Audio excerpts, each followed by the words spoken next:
Joran Oppelt is an international speaker, author, musician, interfaith minister, life coach, facilitator, and consultant. He is an award-winning producer and singer-songwriter and the author of Integral Church, a handbook for new spiritual communities, Sentences and the Mountain and the Snow. Joran is also co-author of Order of the Sacred Earth with Matthew Fox and Transform Your Life, Expert Advice, Practical Tools, and Personal Stories. His writing has been featured in Creative Loafing, The Interfaith Observer, and on progressivechristianity.org. He is the owner and founder of the Meta Center of St. Petersburg and Integral Church, an interfaith and interspiritual organization in Tampa Bay, Florida, committed to community service, religious literacy, and transformative practice. Joran is an ordained minister and holds certificates in religious literacy from Harvard Online and Sacred Storytelling, Multi-Faith Storytelling Institute. He is also the founder of Tampa Bay Interfaith Week from 2014 to 2017 and serves as president of Interfaith Tampa Bay and ambassador of the Council for a Parliament of World's Religions. He has shared the stage with Barbara Max Hubbard, Matthew Fox, Lynn McTaggart, Ken Wilber, Jane Goodall, Michael Beckwith, Dr. Stan Groff, Howard Reingold, Gary Vanderchuk, as well as Blues Traveler, Blind Melon, Men at Work, The Fix, John Doe of X, and more at events like South by Southwest in Austin, Texas, Building the New World Conference in Radford, Parliament of the World's Religions in Salt Lake City, Embrace Festival in Portland, Oregon, and at the Integral European Conference in Siófok, Hungary. Joran, with such an impressive resume, I'm so glad to have you here that we can talk about unschooling today, another aspect of your very interesting life. So thanks for being here with Brendan and I. Thanks, guys. It's really good to be here. Good morning. It's morning now.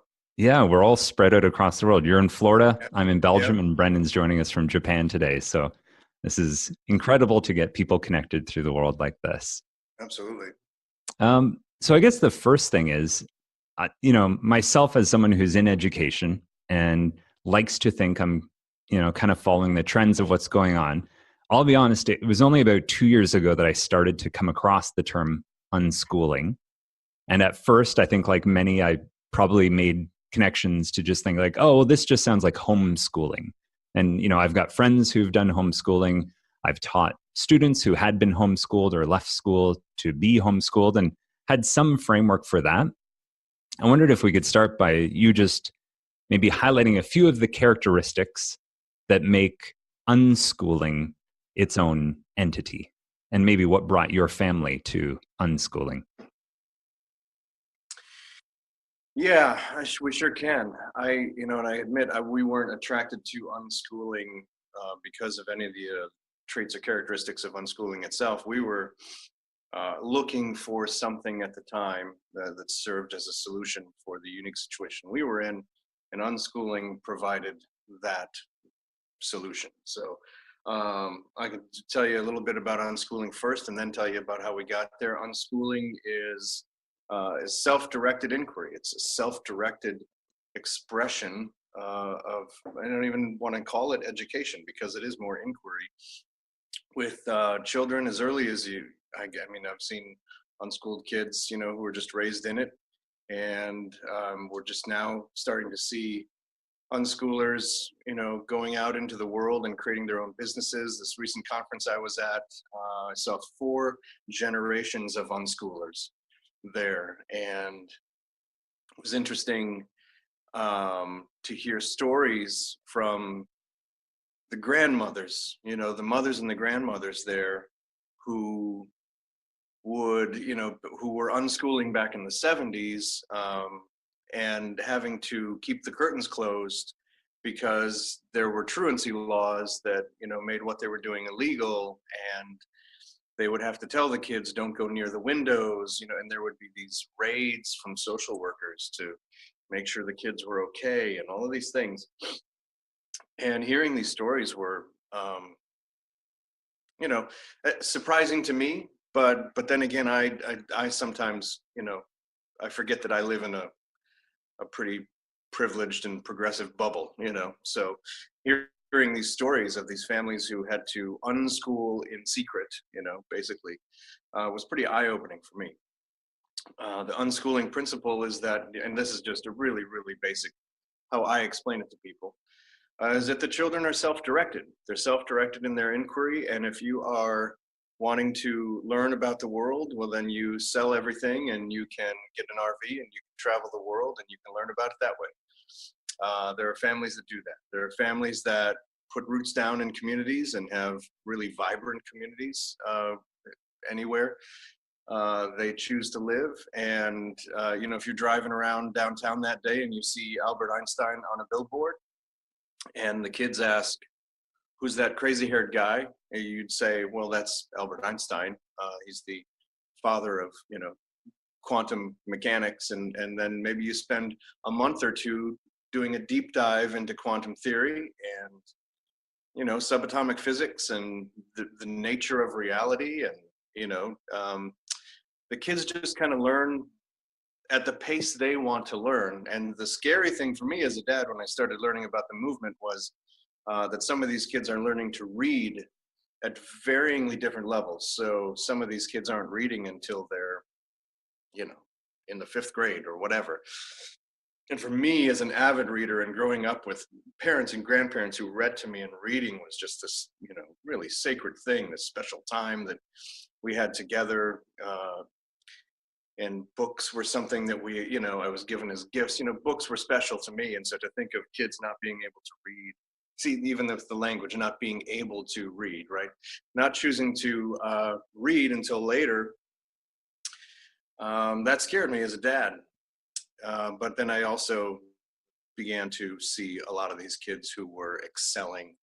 And while, sure, there were a small percentage of kids who just weren't reading yet, there were plenty of kids who were, and plenty of kids who were, maybe excelling in social skills. Those were the kids who were, holding the door open for the adults, or those were the kids who were, stepping in and self-regulating during play, so that, the younger kids were making sure they were playing with each other, and whatever. There's all these other skills that were happening, and I was like, wow, these kids are amazing, and it doesn't matter if they can figure out what the square root of 100 is, So how we came to it was that we had our middle schooler at the time, who identified female at the time, was going through a hard time coming out as a trans teen. And we went through a really, really dark patch of anxiety and depression, and ultimately had to pull her at the time out of school while we figured out what that transition was. And so we tried homeschooling for a while, which you might as well just be in school if you're homeschooling. You're still doing all the online. We went through Florida Virtual School. We did the online testing. We did the same stack of homework that you had to do every night. And we realized that the tension and all that anxiety and that stress about performing to that degree was still there, and we just needed to put it down for a minute and reevaluate. Again, we were dealing at that time with kind of a life or death situation. So we're like, okay, let's just put all of this down and reassess what we introduce, slowly and when the time is right. And we discovered this unschooling movement through our other friends, other family friends who had been doing it for years. And, again, I had this visceral reaction to it. I was like, that sounds ridiculous. I don't even understand that. I can't wrap my head around that. How do we know how they, how are we going to evaluate their abilities in the world if there's no system around it? I mean, either as a dude or as a father, whether it was the masculine in me or whether it was the dad in me, it was just reacting to this in a really negative way. And in the beginning, my wife had to be the one to really talk sense to me about it. And so we tried it. And not only did the kids fall in, and now granted, my child is now 13 years old. And this was like 2-3 years ago. We still, I should disclose that we still have a 6-year-old in the traditional school system. Well, actually, he just turned 7. So we have a 7-year-old in traditional schooling. And we, all of us as a family, have fallen in with this great group of unschooling families from all over the country. And we've been to a conference now 2 years in a row in Alabama, where we get to connect with these other families and, see what they're doing. And there's really a tribal kind of familial feeling when you get together with families who are in this with you. And there's from as far as New York and Canada and Texas and the Midwest and Florida and California and all over the country. There's families who gather for this annual conference in Alabama. So, and we just recently came back from our second one. So that's a little bit about how we got in it. And, I can tell you more about what we're getting out of it if you want. Yeah, well, I would love to hear that, because you brought up this question of like, well, how do we know you had this concern or this fear? How has that been processed through you or through your family? What do you know now about your child through this unschooling experience? Well, what I know now is that he's finally reading for pleasure. And that's something that it's taken longer than I would have liked. But at the same time, I look back and I think, well, if I had been forcing him to read, or if someone else had been forcing him to read, that wouldn't have been pleasurable either. So just, it does my heart really good to just sit and look over and see him reading a book. Yeah, and it sounds like the through line here, and I'm going to make some assumptions about maybe some of the other families you've met, is that like the child's well-being is at the center of this idea of unschooling, that there aren't things put in place that would perhaps just impede some of the natural interests, natural capacities of a child. Is that accurate? Yeah, that's accurate. The word we hear a lot is self-directed. So you allow that child to self-direct their inquiry and their education. Based on their interests and based on their passions, or based on their needs. If they need to go apply to a college, well, then they better get in and start testing for the GED, or start to do some of those benchmarks for themselves that gets them to where they need to be. That's where we're at now. He's wanting to go back into a little more of a structured system, and he's taken the steps to do that himself. He came to us with a bunch of stuff that he'd researched online. I can audition for this program, and I can either do the performing arts or the visual arts, and I think I want to do the performing arts, and here's why. And there's other people lined up to do this thing, and so he's had to do all of this research and all this work on his own, and that alone is impressive, because you're like, okay, those are you're actually exhibiting the skills you need once you leave the system. He kind of has those skills already. So it's been impressive to see. Yeah, it's like becoming your own guidance counselor. I don't know if you had those in Florida, but we had someone in high school who would basically tell you like, well, you need to do this next. So taking on that responsibility sounds, very self-empowering. One of the sort of narratives that Brendan and I have had on the podcast so far is that conventional schooling kind of serves three aims. One being occupational preparation, so getting you ready for the workforce, getting you ready for your place in the citizenship within citizenry, and often to a very small degree, self-development. Do you see that unschooling has those three aims, or perhaps additional aims on top of that? Yeah, I think that I've been a believer for a long time that the educational system prepares you to be, for lack of a better word, a teacher, right? And the workforce prepares you to be a boss, or a manager. And I think that any of these siloed kind of institutions, even if it's, I work with religious organizations as well, and I think that there's this kind of inherently hierarchical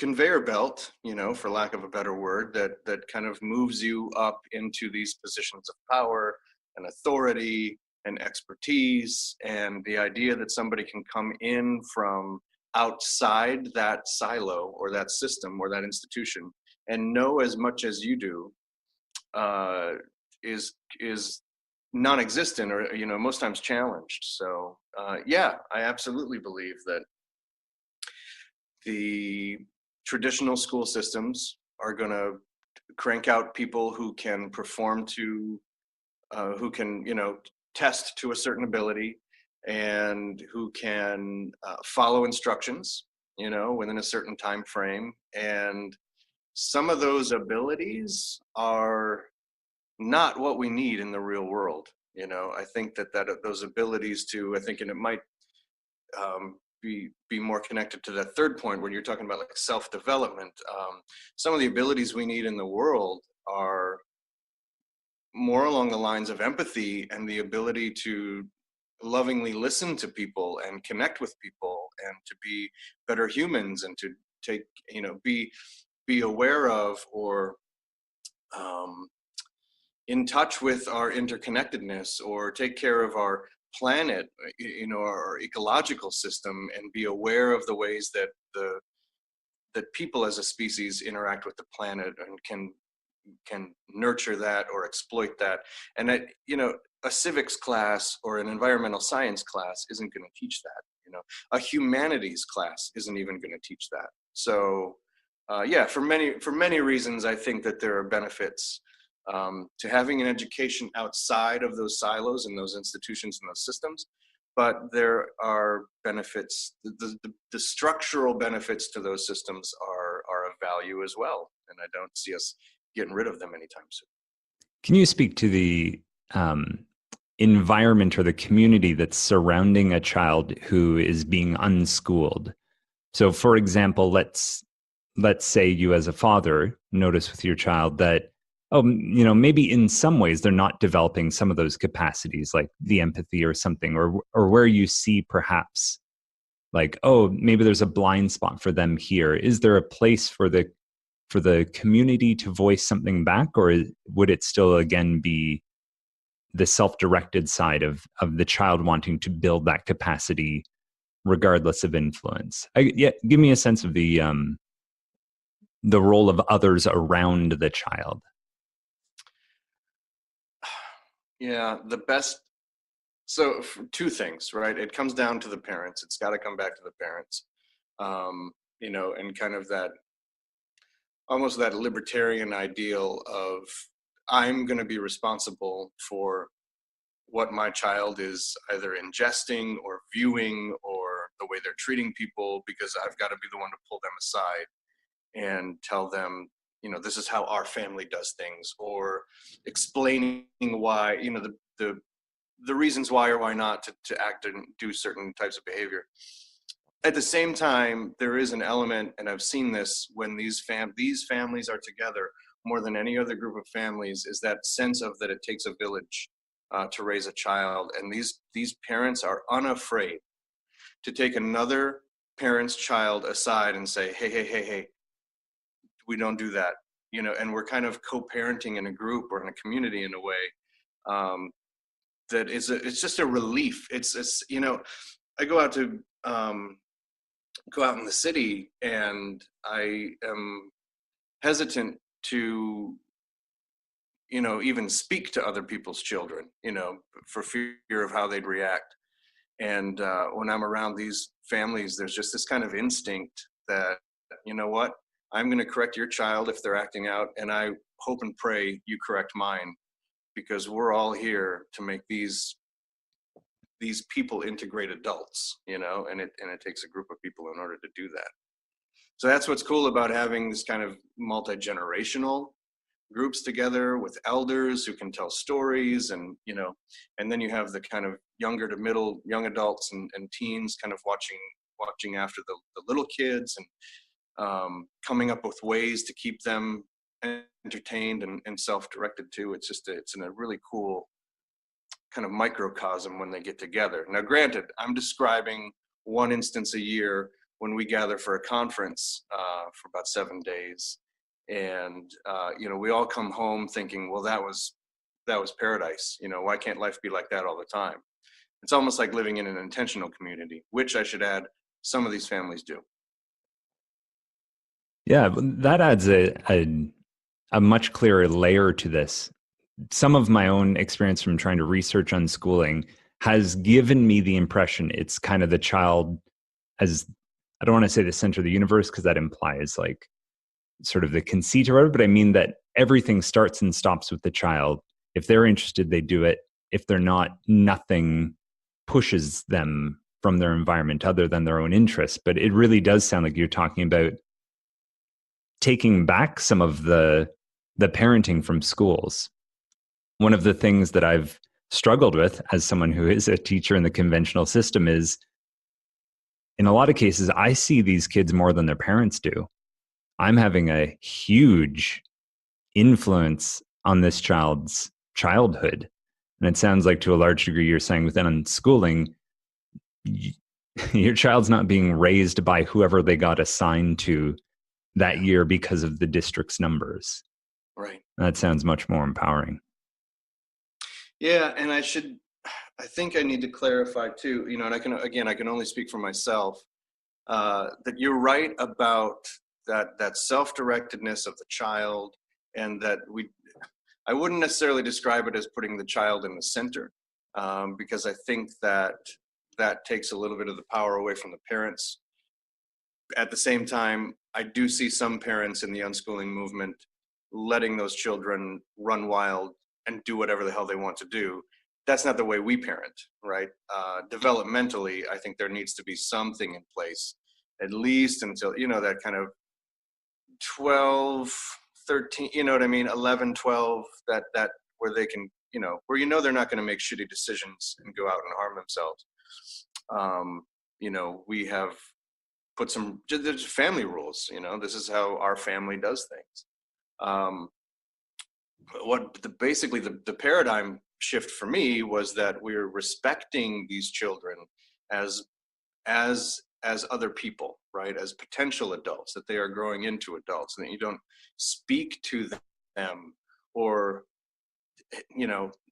take action with them differently than you would adults, right? There might be some things developmentally that you would reframe or roll out, right, at a certain time, but that you're speaking to them with respect, and you're treating them ultimately like a fellow human being.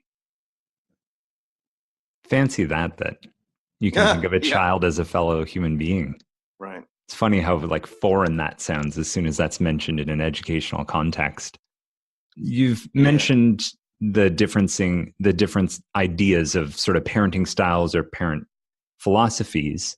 When you're at this conference with these other unschooling families or in contact with them, it sounds like through online all across America, you mentioned.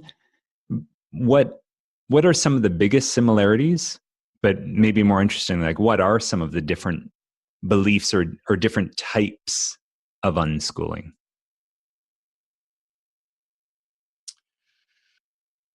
So I guess some of the similarities would be, and for those that speak spiral dynamics or integral theory, I think the biggest similarities would be around that green kind of postmodern pluralist stage where the families are interested in,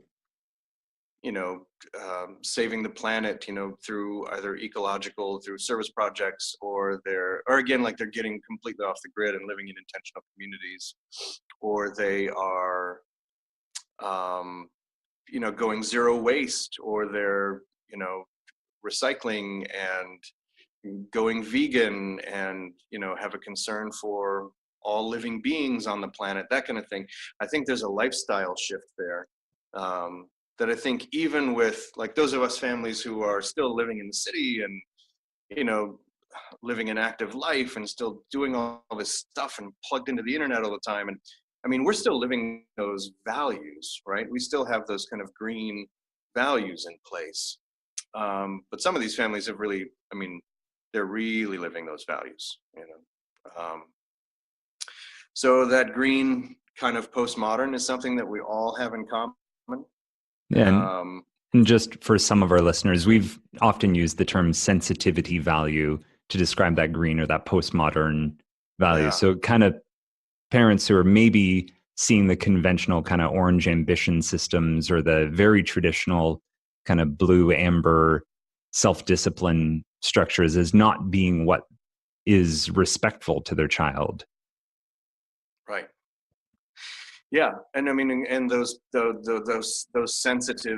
sensitivity to the planet and to other people, that kind of pluralist postmodern stage, is a direct reaction to that previous orange modernist achievist strategic stage, which are those institutions that we're talking about, right? So to some degree, these people are rebelling against these institutions, whether it be educationally or politically or religiously or whatever. And then I think once you move beyond that, you move into more of an integrative stage, which means that, everybody's right. Yes, everybody's right, and everybody deserves a voice at the table, but some people are more right than others, right? And I think that kind of sense of enlightened self-interest is what sets some of the unschooling families apart, realizing that, yes, we've eschewed these traditional roles and the model of education and the institutions of education, but we are now responsible for putting in place some kind of framework. And that might not be homework every night, but there is some kind of expectation, whether it's an ethical or a moral bar that we're living to.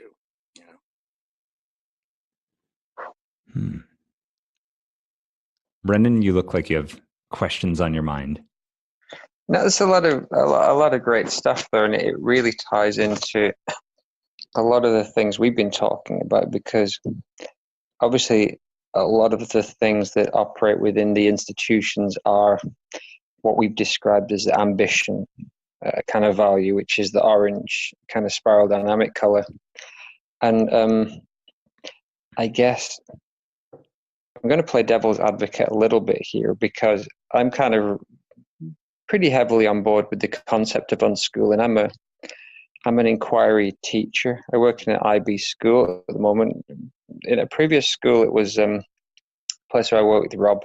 It was pretty standard and traditional kind of school, and we did try to introduce a lot of inquiry ideas. But as I've come back to this place, an inquiry school, now I'm seeing that sliding scale much more.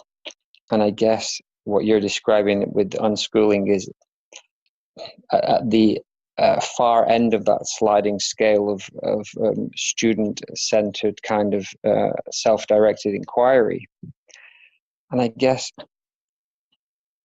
even within the system I'm working in, as you move further and further down that line towards more student-centered or student-led inquiry, a lot of fears start to pop up in people. And you described some of your own as a parent.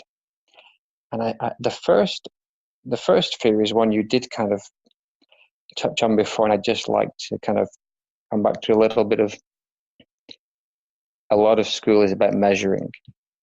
And even when you move towards inquiry, we still have a lot of checks and balances in place to say that this standard's been met or these kind of expectations. Is that something that you're kind of is discussed much within the kind of unschooling network of kind of expectations and standards, academically as well as behaviorally, or just kind of developmentally within students? I think that, again, I can only speak for myself. What I see is a community of parents and elders who are really aware of the children being happy and successful. And I think that means a lot of different things to different people. Obviously, a family who's possibly living in an intentional community might not have the expectation that their child graduates out or moves into society in a performative or functional nature, right? That they fill some kind of position, becomes a good employee, or works for a wage or whatever, they're going to have they're going to expect them to like stay and work on the farm, or pull honey or whatever it is that they're doing. Sure. Which is its own structure and its own hierarchy in a way. But I think what I see is this expectation, at least in our family, is that, if they are wanting to go work for a wage for somebody else and fulfill somebody else's dream and vision for a while, that's great. But what we are instilling in our children and in my family is the sense that you can own your own business, and you can run your own business one day, and stop thinking like an employee or a worker bee when you go out into society and see all of these people living in these certain roles and fulfilling these certain archetypes.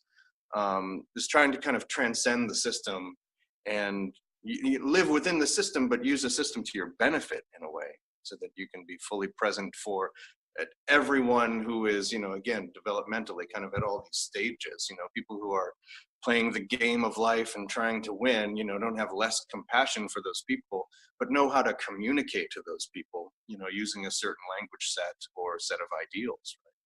Right? Sure.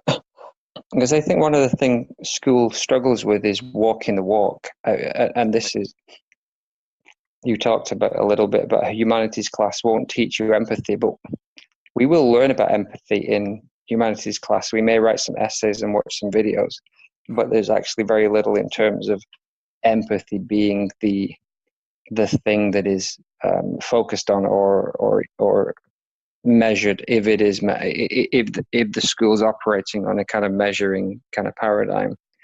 Right. Even a psychopath, sorry to interrupt, but like even a psychopath can like write an essay on empathy, right? But you have to model it, you have to exemplify it, you have to live it, and that's the benchmark that we're missing. I guess this is kind of a struggle that is within inquiry learning, because even though it is trying to move towards more action-based, there is still a lot of, I think, talking the talk and getting through it that way, whereas I think with the unschooling, by its very nature, it has to walk the walk. Nobody's impressed by you writing an essay on empathy. Right. It's not going to score you any points anywhere. Right. And our 7-year-old, I should say, is in an IB school. Okay. So we're working toward, he, even at 7 years old, is working toward his caring tag and his risk-taking tag. And, so you model that behavior, and you're rewarded for modeling the actual behavior in the IB system, which is why we love him. That's why he's there. So we're kind of having the best of the both worlds, with the IB for the young one and the unschooling for the old one. Sure. And I think the IB is finding its own way through to a kind of person-centered system, but it's on some level also locked into that kind of ambition paradigm, and it's trying to find its own way through. A lot of the discussions that we've had, myself and Rob, with people, is how this links back into the kind of university system or the work world. But I think we've kind of discussed, I think we've got your take on that, and it makes a lot of sense. It really puts a lot of trust in the parents and a lot of trust in the child, student.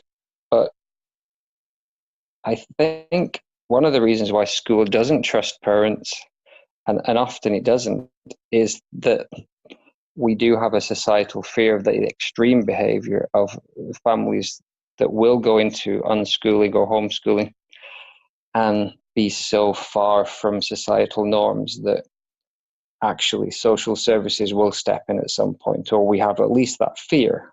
Do you have any kind of take on that? Any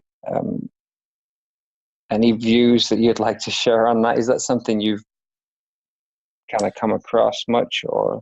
Not that I've come across, but only in people's bias and reaction to when I say things like homeschooling and unschooling, because I think there's a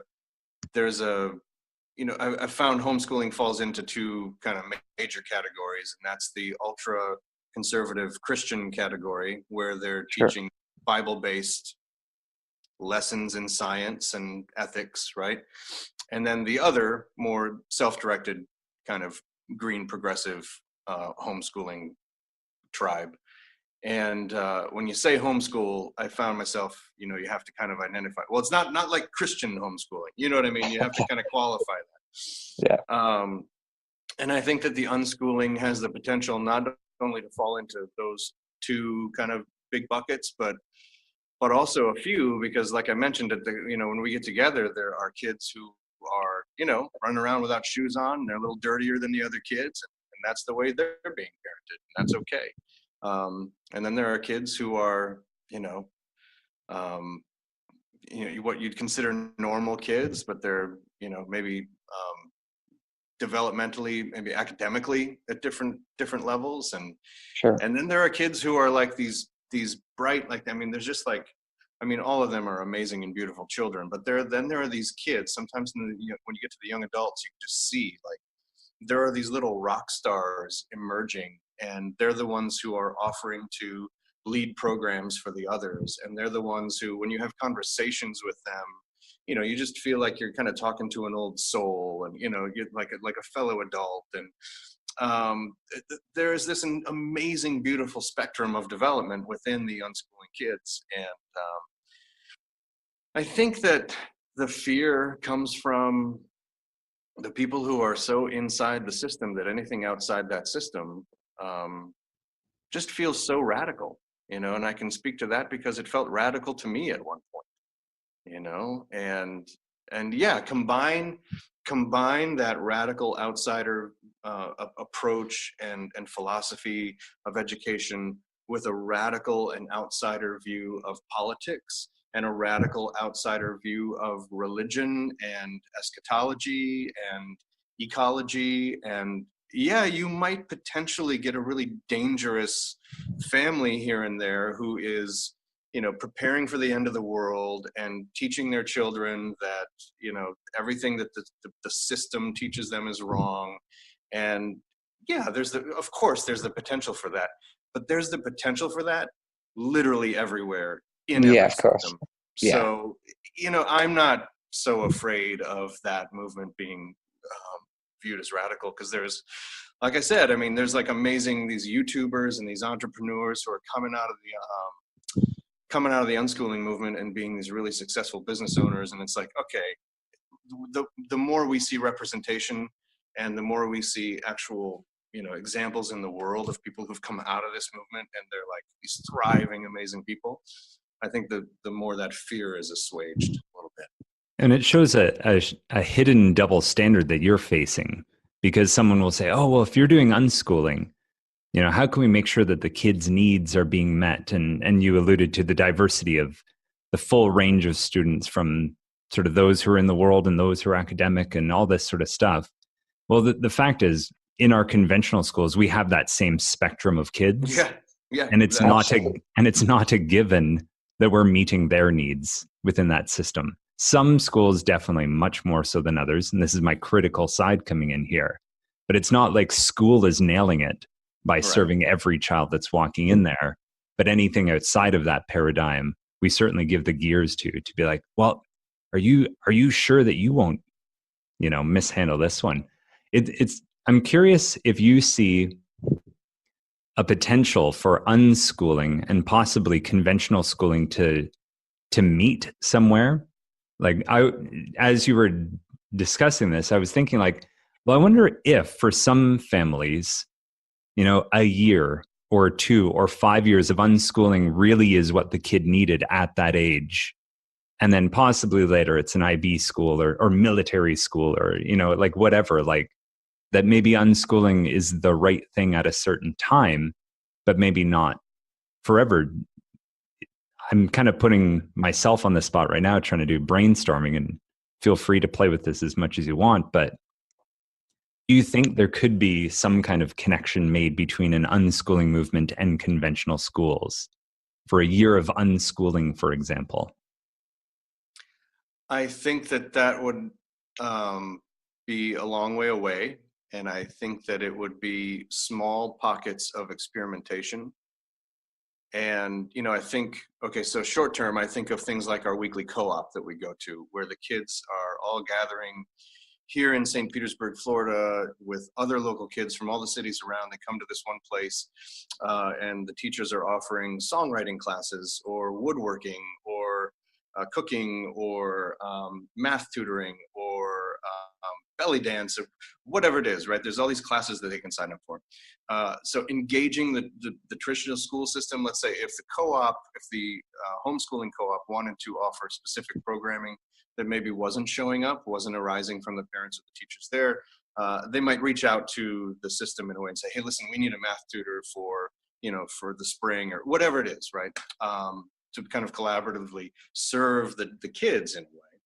And then from the other direction, what you suggested is that you would almost prescribe, as like a guidance counselor, like, listen, you're going through a transition, I know your mom just died, this might be whatever it is, right? Whatever the situation is, what might be best for you is to just unschool for a year and then come back when you're ready.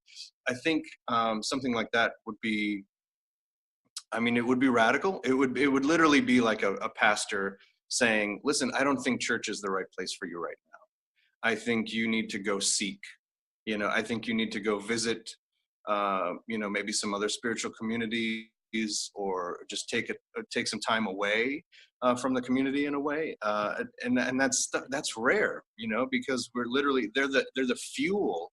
These kids, these parishioners, all these people are the fuel for the system. You don't have a system without these people in the building, in the room. So that would be pretty radical for somebody to prescribe an absence, right? I'm not saying it's not possible, but there's going to have to be a lot of dialoguing in place before that happens. We'd have to convene a lot of panel discussions with traditional academics and education professionals and unschoolers and homeschoolers. There'd have to be dialogue for years before any of that, I think, would actually happen.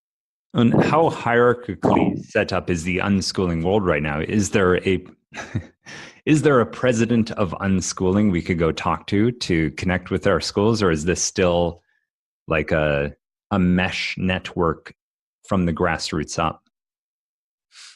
Yeah, it's definitely grassroots. The closest thing I can think of would be this conference that we go to, that's literally organized by a friend of mine who lives here in St. Petersburg. And he actually bought the conference from one of the women, and, people who are listening to this who are familiar with unschooling are, probably going to be disappointed that I don't know her name, but she was one of the pioneers of unschooling, and she had this conference here in the Southeast, and he bought that from her years ago and is keeping it alive. So, that's one of the examples I could think of somebody trying to kind of convene. And when we get on the conference is called Rethinking Everything. And so there are these self-selected kind of unconference style sessions where the parents can sign up to give what's called a RED talk, right? RED talk, which is a play on the TED talk. And they get up in sections of 4 and talk about what they're passionate about. And then they do little breakouts. And it's a really, really great thing. And the kids have programming, separately from the adults. But it's a self-organized, and it's a beautifully organized thing in a system that is known for not being organized. So is anybody trying to pull all these families and trying to stick a pin in the map and say, okay, well, we have 1,000 unschoolers in this state and we have 10,000 unschoolers in this state? Not to my knowledge, but there are opportunities for those families to reach out and connect through events like this and other networking opportunities. And Facebook groups, Facebook is huge in connecting these people online and communities too. So people are communicating about, where they're going to be and their travel and spending time together in various communities around, all over. And they're getting to know each other as families in a way without necessarily living in the same city now, which is one of the other benefits of postmodernism and the internet, right? Technology. I guess that touches on something that one of the questions I had earlier, which is, I guess one of the worries also that may pop up is the loss of the social aspect of school. A lot of our concept of childhood currently is based on the idea that you're thrown together with 30 kids for several hours a day for X amount of years in groups of thousands, and this is how your social kind of normality emerges in some way. Have you kind of felt in any way that there's been a negative or positive impact of unschooling in this area? I had that same fear 2 years ago, and again, only speaking for myself, my kid has more friends now than they did before. I think school was really alienating in a way, and there were maybe one or two good friends that you felt had your back, and everybody else in that building felt like it felt like there was a game being played of, are you my friend this week?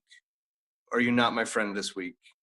And with being now outside the system and having to kind of, again, either through self-directed, research, or us saying, hey, well, here's this dance class or whatever, or this photography class at the local museum. He's been more involved in, he's got ballet and photography and theater. He's more busy now and interacts with more segments of kids, right? The songwriting class is one thing, and the dance kids are another, and the theater kids are another group, and the co-op group is another group, which overlaps some of them, but not all of them. And, he sees his friends so much every week. We're run ragged, we're not driving him around any less than we were before. We're probably doing more of it. But that's us, again, we live in a city that has those resources and has those opportunities. There are kids who live in cities that are unschooling that don't have those opportunities, and then there are the kids who don't live in cities that are living on the intentional communities or out in the rural areas that, that is a risk. If you're not bussed into town to see your friends, you don't frickin' see your friends, and that can be really isolating too. So yeah, absolutely, I believe there needs to be a balance, but I think that's partly on the parents to provide those opportunities. It sounds like a lot of work for the parents. Parenting is hard work. I've got 2 kids, it's a lot of time.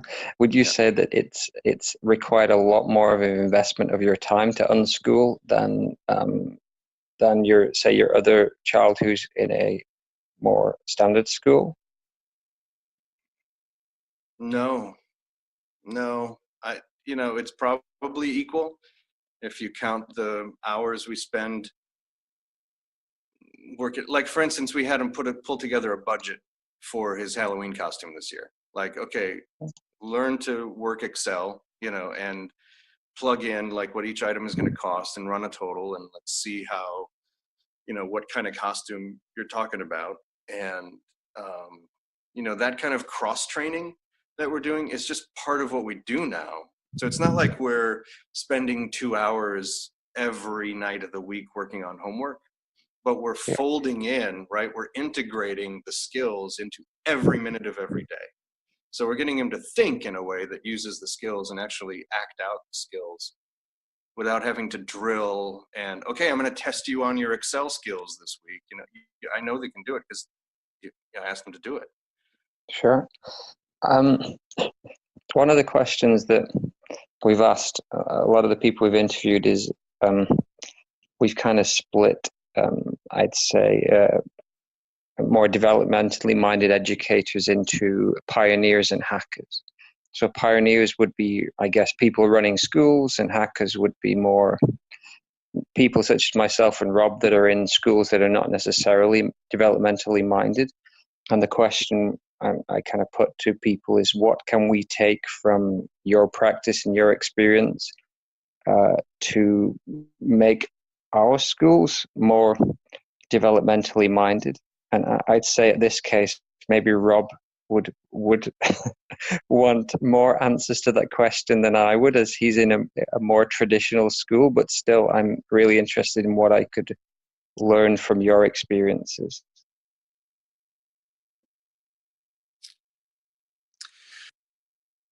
I can't quite think of anything other than an experience we'd recently had with the gifted program.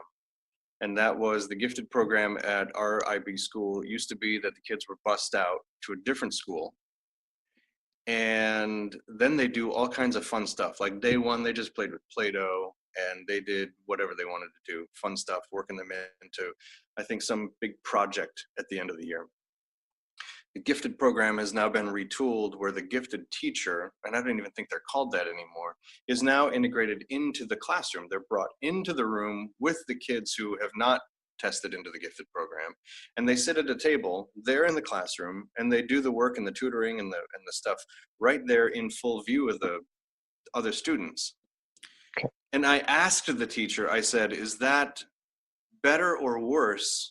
Because now these kids who haven't tested into gifted program have to sit and watch the gifted kids having fun at this table in the classroom, you know? And she said, that's not really how it is. It's just everybody knows me already because I'm in the classroom all the time. Okay. And so when I come into that classroom 2 days a week to work with this group of kids on a certain set of problems, you know, we're working at naming shapes and hexagons and parallelograms and, you know, this kind of thing. It's just, it's not any different. It's not any kind of shock because I'm kind of embedded in the class already. And I think that kind of embeddedness and that sense of normality and that sense of being, you know, having a full view of the map and seeing that some kids over here are doing this stuff, but I'm working on this stuff. Maybe one day I'll work on that stuff over there at that table. Maybe one day I'll be a teacher. Maybe one day I'll be somebody who's outside this, you know, that full view of the map. That is what I think maybe we could offer to kids who are in the system, so that they know what their options are, you know, the options, especially for some of these kids who are more at risk or, you know, don't have the resources the other kids do.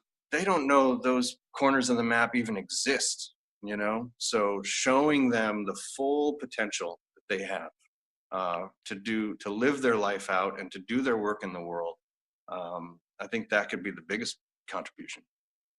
Yeah, and I think that kind of almost deconstructing the school in front or with the students to show them how it works and the opportunities, that is one of the kind of things that I'm trying to implement in my classroom. And I know that's all of like my questions. I really enjoyed hearing your take on the unschooling movement. I have a little experience from people I kind of know and have encountered in the past, and it seems like it can be really beneficial. And I guess from your experience, it seems like it was the right time, and and it really worked for you. And it's just so awesome to hear that really positive take on what is a very fearful kind of educational kind of system or idea for a lot of people. So thanks very much for sharing that. Yeah, thanks, Brendan. Yeah, and I want to add to that real quick is that, yeah, we were responding to a moment of crisis, you know. Different families are going to be responding to different things. You know, they're not all going to have the crisis that we were going through, but they might be going through a situation where it doesn't feel right for some reason, or your kid is all of a sudden starting to get depressed or withdrawn, or, you know, maybe they're, you know, we live in a neurodiverse culture, and maybe this child has, you know, is just learning in different ways. You know, maybe they're being told that they should be medicated, and you don't believe they should be medicated. You just believe that, you know, they need to be talked to a little differently, and you know, you spend a little more time with them, and certain, you know, everybody's child is different. And I would say for any of those parents out there who are questioning or fearful of, you know, I have to keep my child in the system for his or her own good, and that's going to mean medicating them and, you know, turning them into a zombie, and, you know, it's, the decisions aren't as dramatic as, you know, turn them into a zombie and keep them in the system, or pull them out and you know, they become a gypsy. There's a really there's a really, really comprehensive and beautiful, vibrant and diverse spectrum in between those two polarities, right? And so I would just encourage those parents who are kind of in that moment of questioning and doubt and fear and uncertainty, just kind of take a step back and take a deep breath and just evaluate, right, everything and all their choices. And you can always change strategy.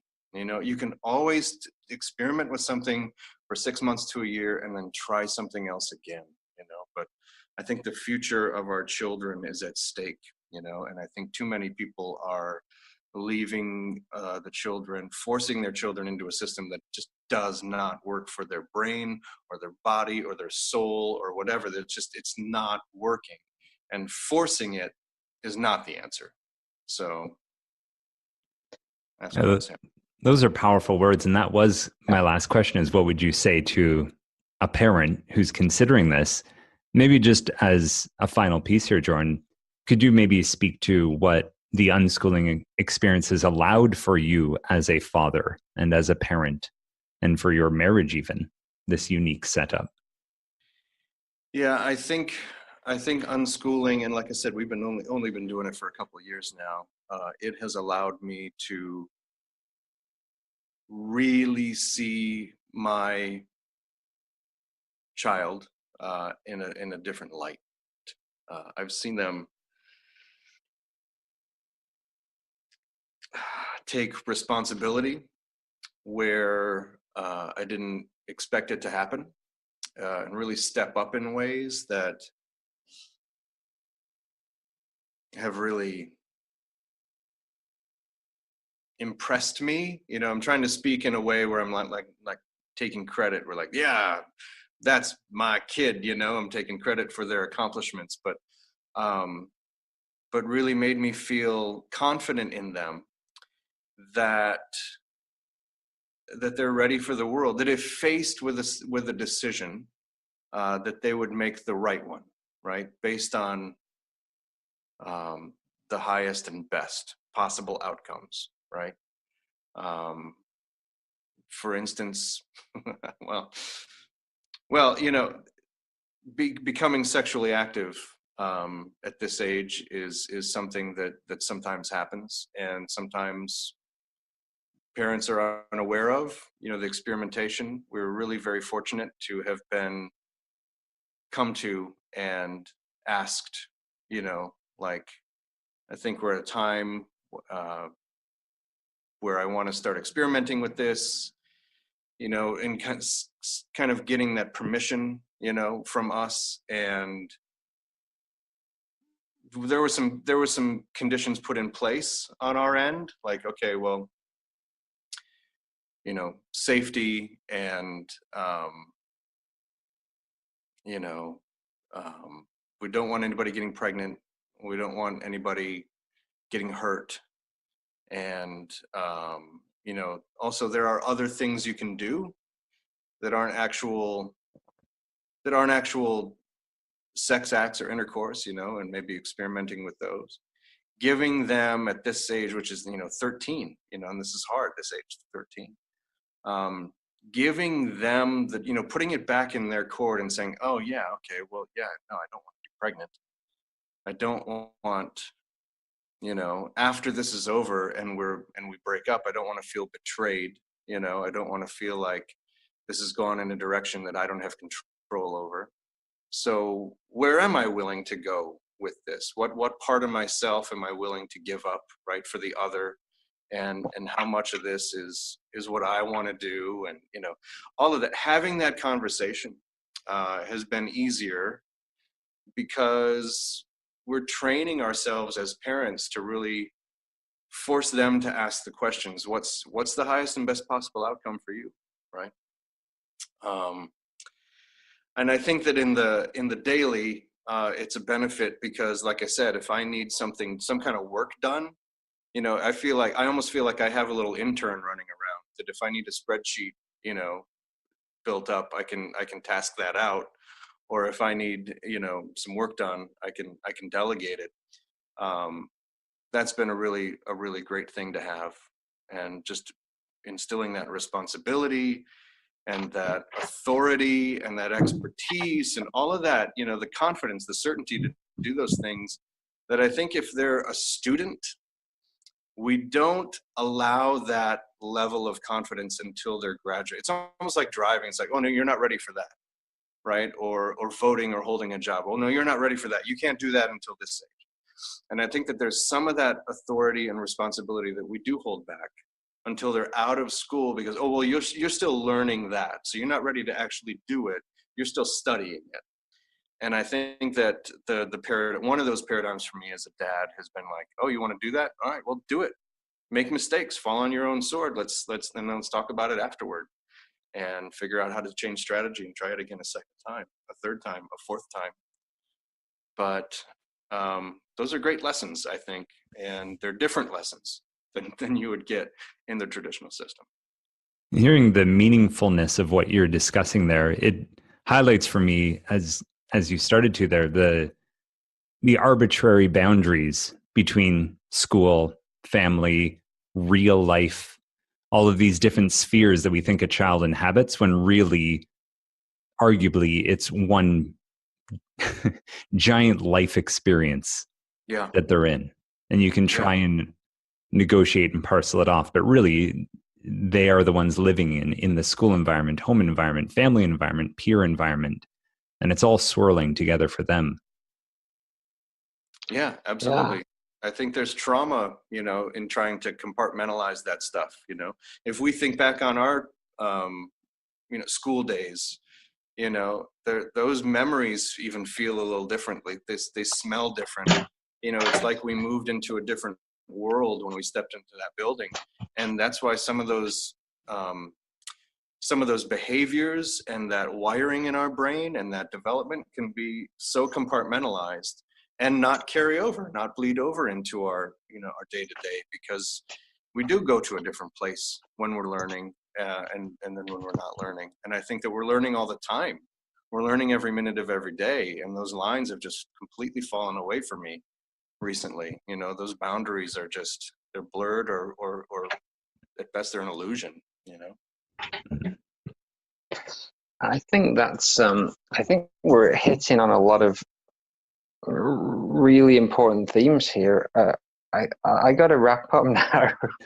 I don't know if you guys want to keep talking, because I just feel like this has opened up a whole we could talk for several more hours now about the blurring of those boundaries and the artificial nature, and how we as teachers, myself and Rob, can actually move towards breaking those down within the systems we're working in. Again, I really appreciate the time to talk to you, and I hope we get a chance again. Thanks very much. Yeah, me too. Thanks, Brendan. Yeah, let's do a part 2. Yeah, let's do a part 2. If this episode of Reinventing Education was insightful or useful to you, feel free to reach out and connect to us on social media. We'd enjoy having your perspective. Join the conversation about what reinventing education might look like. Feel free to find us on our Facebook page, Reinventing Education Podcast, and join the discussions there. From Brendan and myself, thanks for joining us.